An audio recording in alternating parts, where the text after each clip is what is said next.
Today we're gonna look into nihang. Who are these nihang and why they are in news recent times? Okay, friends. Exam point of view only we're gonna discuss, and not any political or topics that are inherent into them. Okay, we shall see here. Nihang are in news around 2020 of April because of they had chopped a hand of a police, and in recent times they are in news as they had killed a Dalit Sikh as he had defamated the sacred book of Sikh. Okay, now we can understand someone defamated Sikh sacred book means they had got into action. This is the reason, but we don't know the truth, and these things we just doesn't go inside it. But this Nihang, who are they? They had a great history of 300 years, and their importance was more in the Sikh history, and we shall see into their proper history and how they had formed, why they are about their uniform or dressing pattern. Everything we can look into it. Okay. Now, before going into topic, we just look into the images of this Nihang. Here, see here, this ferocious eyes. The turban is too big and it is mounted with a metal plates over the head. And metal plates means a sharp edged metal. We can say also weapons. Okay, here in this right hand image you can look into it. They are holding a spear, gun, and also rings and many weapons for war and these things. And also they are very active and physically fit and physically trained. Here we can look into it. Most of this spear is how much sharp it is, and also their attire of blue color can be looked over here. They are holding a guns and also horse riders, and which means we can by the image itself we can get into an idea that they are well trained in all the aspects. Here you can see the turban is how much heavier and bigger, and most of the Sikh wear a saffron turban, but these people Nihang are wearing a blue turban. This itself is a major indicator. We can look into the difference between them, and now by the images itself we had got some idea. Now we shall go into exam point of view that we must be learning regarding Nihang. Nihang means these are a group of Sikh people, which means Sikh section of people, and also here these are mostly Sikh warriors, which means they are specially trained for war and any circumstances that is requirement of showing their power or fight, and mostly guerrilla warfare they will be fighting. What is that they mostly fight? Guerrilla warfare. Okay, and next you can see their blue robes, antiquated arms, spears, swords, and knives. See here by the image itself we know they are having a knife, swords, and this thing. And also they strictly follow the Khalsa. In Khalsa we know this is a arm training for the Sikh people to safeguard themselves. And next here blue decorated turbans. Actually we had shown in the image blue decorated turbans they have been wearing. And how does they get the name Nihang? Here Nihang means it has been originated in Persian, someone say, and someone from Sanskrit. But what is the original meaning of Nihang? In Persian is alligator, a crocodile, a sword, a pen.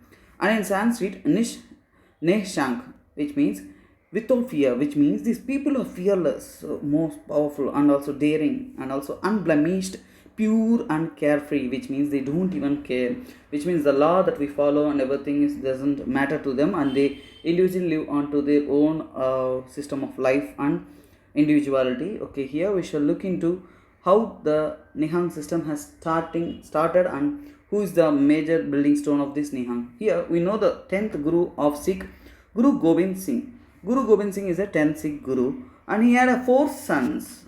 Among the 4 sons, the last one is Sahibzade Fateh Singh.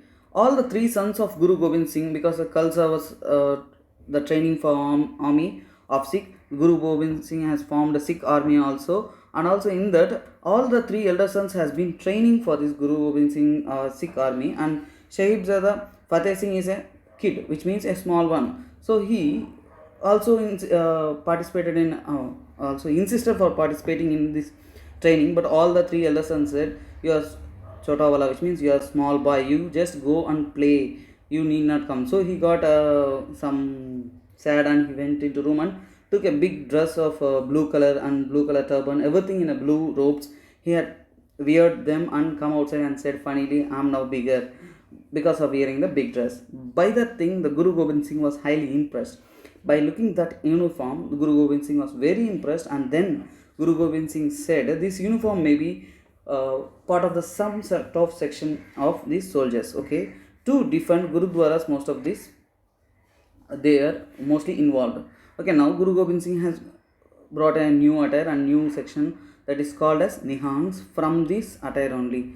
They are also called as Guru Diyan Ladliyan Ka force, which means they are beloved army of the Guru, and also they are not in a group of army, which means in a war all the soldiers will be fighting. They are not part of the bulk of people. They are individual, which means guerrilla warfare, and also they will be from some certain individual places, and they don't even they attack secretly, and also even 100 members of army are there. Just a one nihang is enough to kill them, because the weapons they hold also not as say normal soldiers they will be holding. It will be some sort of individual and priority to them, which means they can kill 100 members with a one person, which means that much capability. Khalsa, we know this is a strict form of Sikh training, and also here 5 kakkars are important for the Sikh.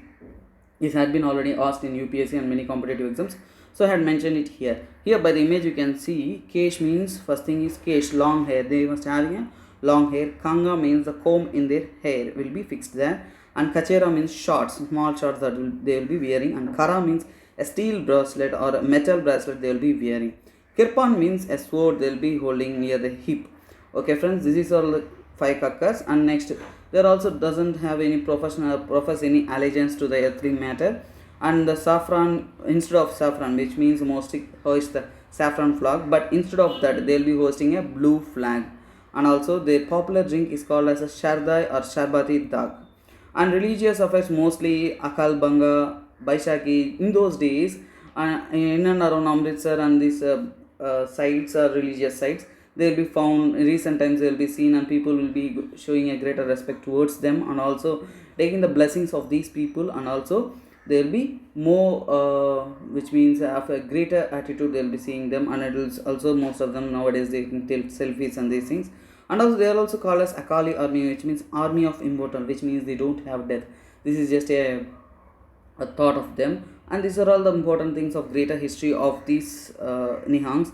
And also in 1700 this nihangs has been formed, but still 1800 years or around 1800 they had a great protection towards Sikh individuality and these things, and religious gurudwaras and these things. But in 1800 Raja Ranjit Singh has formed a Sikh empire. In that they had been a major part and major role. In 1840s British had conquered most of the Sikh regions.